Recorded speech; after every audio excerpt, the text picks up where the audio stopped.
So, when I first started following Jesus, one of the things that I was the most afraid of was that I was somehow going to lose who I was. And I basically thought that if I had to surrender everything to God, then He was going to erase my personality. And He's going to take away, everything that I love and just kind of turn me into someone that I don't even recognize. But the longer I follow Jesus, the more I realize that that is not actually what happens. I think what God does is actually way more beautiful than that. And basically, what I've been learning is that He first starts by separating who you are from everything that you've attached your identity to. And sometimes that means that your life now has to take a completely different direction.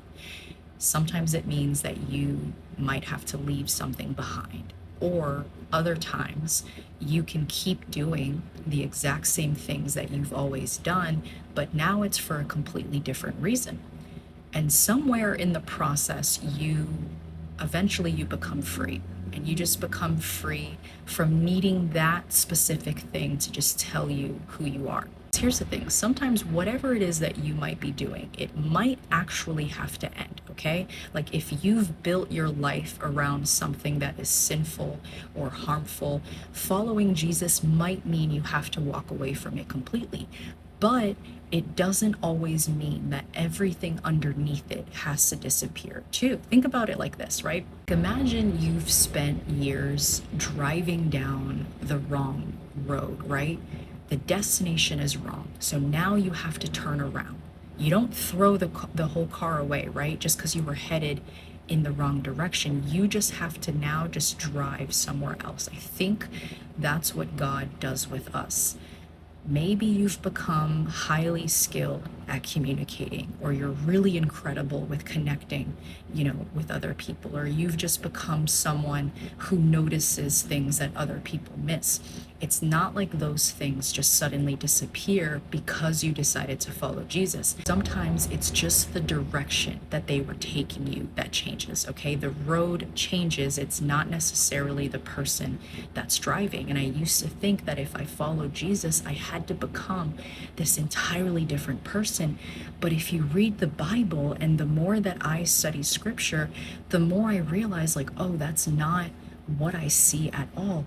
God didn't erase David's personality or Peter's boldness or Paul's brilliance. He just changed who they belonged to. He basically changed what those qualities that they had were ultimately serving. And that, honestly, it's been really changing the way that I've been thinking about purpose. Because yes, there are parts of your life that will have to die, right? Like maybe it's a habit or a lifestyle, or maybe it's the version of yourself that's been trying to like earn love or approval or like significance, right? Your whole life.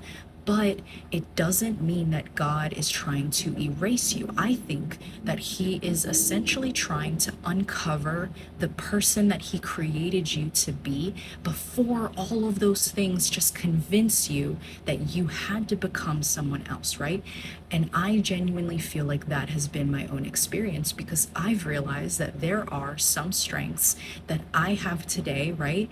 That was shaped by things that I just would have never chosen to go through in life. For the longest time, I just always thought like, oh, I have to keep proving myself, I have to perform, I have to earn my worth. And little by little, God has just been peeling all of those layers back. There's this verse, okay, that Jesus says, whoever loses his life for my sake will find it. And I always thought like, okay, that means I'm gonna have to lose myself, right? But that's not what he meant. I think what he meant is that you basically lose the version of yourself that believed that you constantly have to, perform or prove yourself or like chase something in order to like finally be enough, right? And as that version of me has like slowly been disappearing, what's left, it doesn't feel like a stranger. It actually just feels more like me than I've ever been before. And that's why now I'm not afraid of going through surrender anymore, because If you're new to following Jesus, I just want you to know something.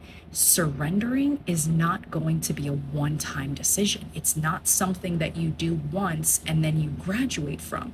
It's something that God invites you into over and over and over again. And as you grow, He just continues to reveal new places where you've just attached your identity and your security or your trust to something that's other than Him. And every time you surrender one of those things, you don't lose more of yourself. You actually become more of the person that He's created you to be, because He's not trying to take away who you were. He's trying to free you from everything that just convinced you that you had to become someone that you were never created to be. And that is what I feel like real freedom looks like, because sometimes God is going to redirect your abilities into something that's completely different, but other times He gives those same abilities just a brand new purpose. And either way, you stop living to prove your value and you just finally get to live from it.